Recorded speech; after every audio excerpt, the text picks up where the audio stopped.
เกิดอีหยังขึ้นกับทีมชาติลาวสุดใหญ่แข่งขัน3 นัดยังบ่มีแต้มล่าสุดมื้อนี้เจอฟิลิปปินส์ตบคาบ้านไป4-1แพ้5คาบแบบบ่เคยเป็นแบบนี้มาก่อนสบายดี FC แฟนคลับทุกทานชาวลาวทั้งภายในและต่างประเทศผู้ที่คองคอยสมเสียบานเตะทีมชาติลาวสุดใหญ่ซึ่งเป็นความหวังของประเทศชาติหลายคนต้องเอาเงินเก็บออมรอมริบที่ไปซื้อข้าวซื้อน้ำเอามาไว้กินในครอบครัวกาบ่เอาไปซื้อดันเอามาซื้อปี้เพื่อจะเข้าไปส้มไปเสียทีมชาติลาวเฮาอยู่สนามหลัก16นครหลวงเวียงจันทน์แต่พวกเจ้าฮู้บ่แพ้5คาบเส้นเก่าเส้นเคยนัดทำอิฐเจอทีมชาติไทยเฮาเข้าใจได้เพราะเป็นทีมต้น5-0นัดที่2มาเลยเฮาก็คิดว่าเฮาจะสู้ได้ซัดไป4-0มานัดนี้ซึ่งเป็นนัดความหวังของคนลาวทั้งชาติเพราะฝีไม้ลายมือฟิลิปปินส์ก็บ่ได้แข่งแกร่งบ่ได้แข่งแกร่งเหนือไปกว่าลาวเฮาหลายเจอกันมาแต่ละครั้งนี่เนาะผลงานปรากฏว่าลาวเฮานี่ค่อนข้างว่าดีกว่าแต่เป็นอย่างมาเจอฟิลิปปินส์สุดนี่สุดไงทีมชาติลาวเฮาจึงเฮ็ดบ่ได้แล้วพวกเจ้าคิดเอาไว้โลดว่าโอกาสที่ทีมชาติเฮาจะไปชนะเมียนมานัดสุดท้ายนี่อย่าฝันเลยเพราะว่านอกจากทีมชาติลาวเฮาแล้วฟิลิปปินส์ถือว่าเป็นทีมอ่อนเมียนมาชนะฟิลิปปินส์มาแล้วเป็นอย่างเฮาจะชนะเมียนมาพวกเจ้าคิดว่าจะเป็นไปได้บ่ถ้ามันเป็นแบบนี้นะท่านผู้ชมในรายการนี้ลาวเฮาจะเป็นทีมที่7 แต้มทันทีแล้วอันดับโลกจาก185มันก็สิยับขึ้นแล้วพวกเจ้าคิดเอาไว้บ่จบรายการนี้ไปนะยังสิไปเจอรายการอีกใหญ่กว่านี้อีกตึมเป็นรายการ FIFA Day ของอาเซียนของพวกเฮาถ้าทีมลาวทีมชาติลาวของพวกเฮายังลิ้นบานเป็นแบบนี้นะพวกเจ้าฟันเอาโลดเนาะอันดับโลกของเฮานี่ตั้งเป้าไว้โลด200อัพเพราะว่าตั้งแต่ค่อยจำความได้นะเนาะตั้งแต่ค่อยเรียนอยู่ม.ปลายค่อยก็คิดในใจอยู่แล้วว่าตำแหน่งนี้นะทีมชาติลาวเฮาต้องคว้าออกมาให้ได้คือตำแหน่ง200เนาะ200กว่าของโลกนี่แหละ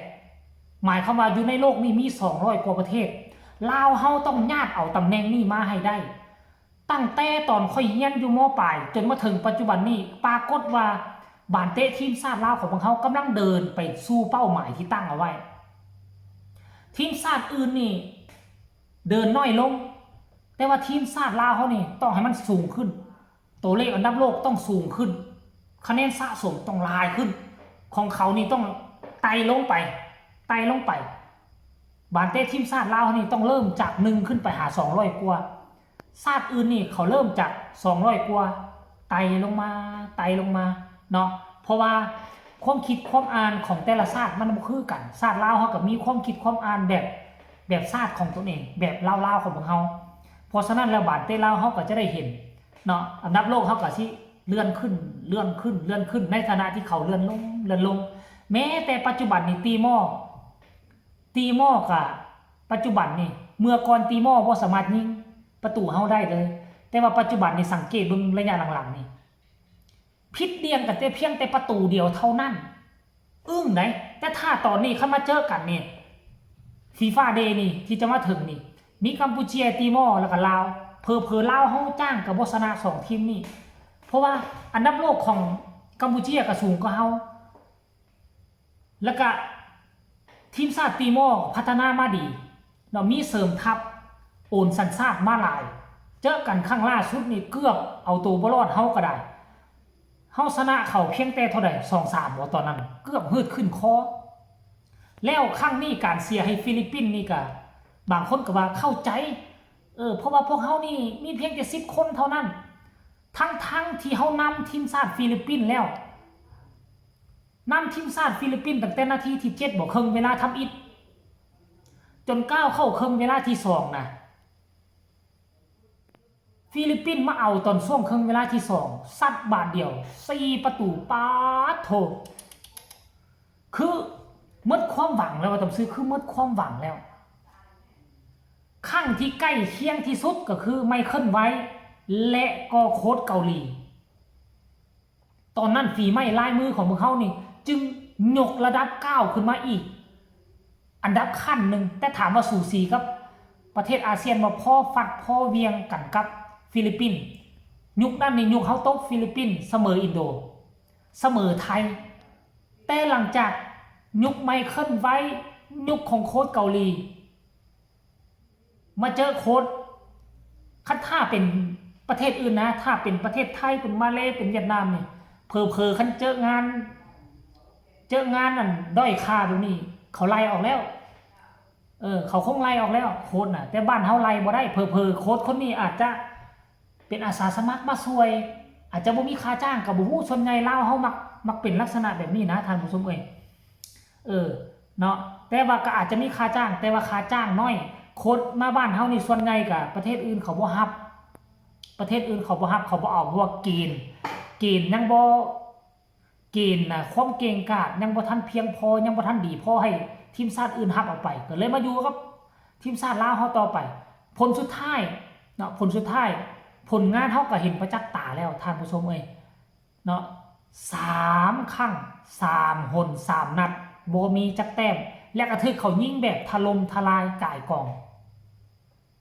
เพอนัดสุดท้ายเจอกับเมียนมานี่เฮาจะไปเยือนเมียนมาอยู่ในปิด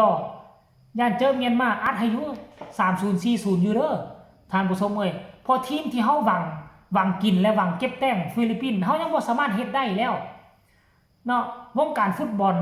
ของเมียนมาเขาก็ดีกว่าเฮาพื้นฐานดีกว่าเฮาอยู่แล้ว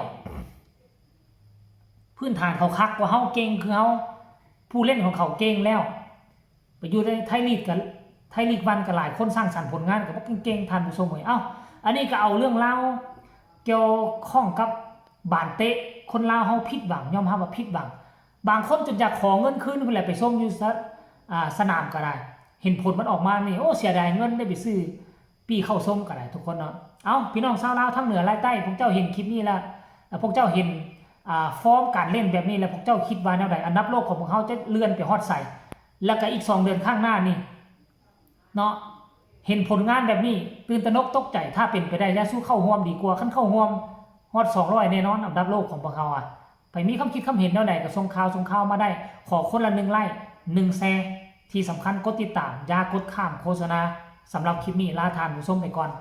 สบายดี